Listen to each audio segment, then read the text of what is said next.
Добар ден. Моето име е Александра. Добродојавте на уште еден онлайн час по англиски јазик. Ова е час кој што е наменет за учениците од 5-то оделение. Се надевам дека ќе биде интересно и дека ќе научите нешто ново. На денешниот час учиме за обработка на јазични функции за искажување болка. Пред да започнеме, нормално ќе кажеме која ни е целта на денешниот час, односно кои се целите. Тоа е да се запознаете со нови зборови со кои се искажува болка во телото, да научите како да ги изговарате и пишувате правилно, да научите како да формирате искази во кои ќе знаете да ги примените овие зборови во конкретни примери. И мислам дека може да започнеме. Оно што прво треба да обрнеме внимание е тоа е да направиме разлика помеѓу три најчесто користени зборови за искажување болка, или кога сакате да кажете дека нешто ве боли, а тоа се зборовите ache, pain and hurt. Сега имаме за секој збор посебно кратко објаснување. Ache. What is an ache? An ache is discomfort that continues for some time. It is associated with a specific part of the body. An ache is usually not extremely strong. Значи, болка во оваа смисла кога се користи овој збор, значи некоја непријатност која што чувствувате некое време и е поврзана со одреден дел од телото и обично не е исклучително силна болка. Here are some examples. A headache, a stomach ache, a toothache, an earache. Имаме неколку примери се извинувам. Главоболка, болки во стомакот, зъбоболка, болка во ухото. Pain. Pain is usually stronger, more sudden, and more difficult to ignore. You would feel pain if you cut yourself or hit your head, or maybe if you injure yourself, break a bone, for example. Кога користиме зборот pain, всушност мислиме на нешто, на болка која што е посилна, која што е ненадејна и малку потешка за игнорирање. Обично се случува кога го користиме овој збор да мислиме на некаква повреда, например да го скршиме рака, нога или може би сме удриле главата и слично. Понатаму имаме hurt. Hurt is usually used as an adjective or verb, not a noun. For example, my ankle hurts, which means I have a pain, ache in my ankle. My head hurts, which can also mean I have a pain or ache in my neck, in my head. My shoulders hurt. I have a pain or ache in my shoulders. Hurt is also used to mean injure. For example, don't play with the knife, you could hurt yourself.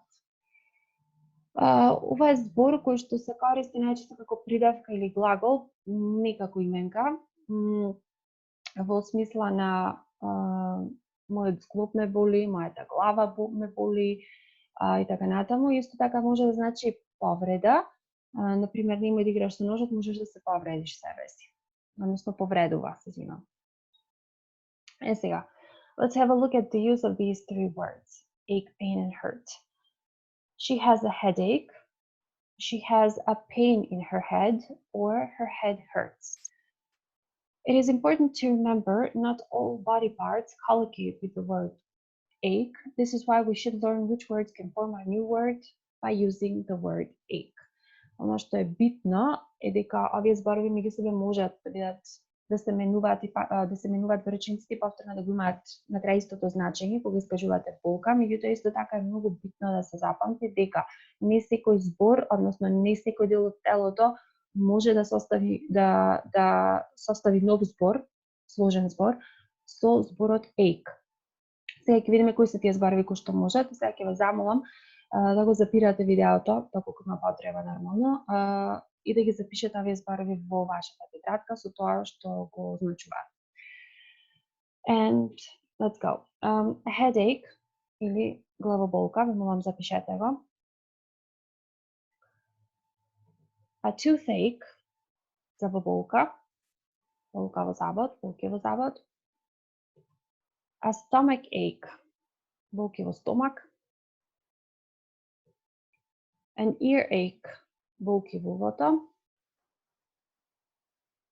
A backache или, се извинувам, болки во грбот.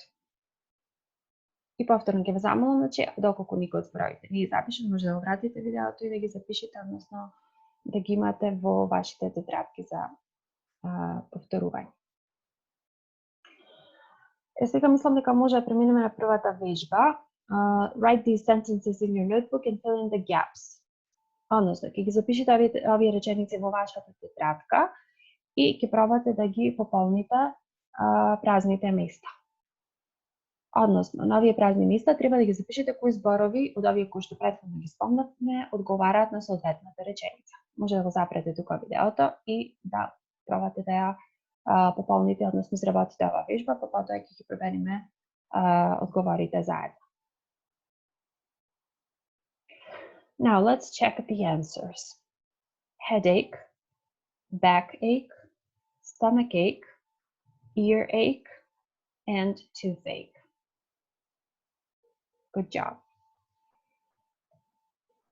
Now, here are a few other words that are often used to describe a health problem, and please write these down in your notebooks. Значи, постојат освен овие кои што ги спомнавме трите зборови кои што се најчесто користени, постојат и неколку други кои што се користат за искажување болки или непријатности во однос на здравјето. И сега ќе ги објаснам сите. Заедно проследени со примери, ве молам и овие исто така да ги запишете, значи како ќе ги објаснам, запрете го видеото и запишете ги во вашите тетрадки со нивното значење. Може да започнеме. A cold. I have a bad cold. Cold значи настинка. A cut. I hurt my finger. It's a really bad cut. Cut е исеченица. A sore throat. She can't speak. She has a sore throat. Sore throat значи болки во болно грло или кога ве боли грлото. Болки во грлото. A cough. My brother has a really bad cough. Cough е кашлица. A temperature. They had a high temperature yesterday. Ова може да препоставите температура. Dizzy. My head hurts. I feel dizzy. Dizzy значи вртоглавица, односно кога имате непријатност во главата. A broken arm. He fell from his bike. He has a broken arm. Broken arm or broken leg or broken finger. Скршена рака, скршена нога, скршен прст и така натаму. Значи скршеница. Не молам запишете ги овие во вашите тетрадки, тука запрете во видеото и може да ги запишете заедно со нивното значење. Наредната вежба која што треба да се направи е кратка и едноставна. Translate these expressions, односно да ги преведете овие искази или кратки реченици во вашите тетрадки. Имам болки во стомакот или ме боли стомакот. Сестра ми е настината. Денес паднав од скалите, раката ми е скршена. Запрете го видеото. Обидете се да ги преведите овие реченици, па потоа ќе провериме на кој начин, иако постојат неколку начини, може да ги преведите. Now, check your translations. I have a stomachache. My sister has a cold. I fell from the stairs today. I have a broken arm. Good job, guys. Се надевам дека добро се снајдовте. Благодарам за вниманието. Bye.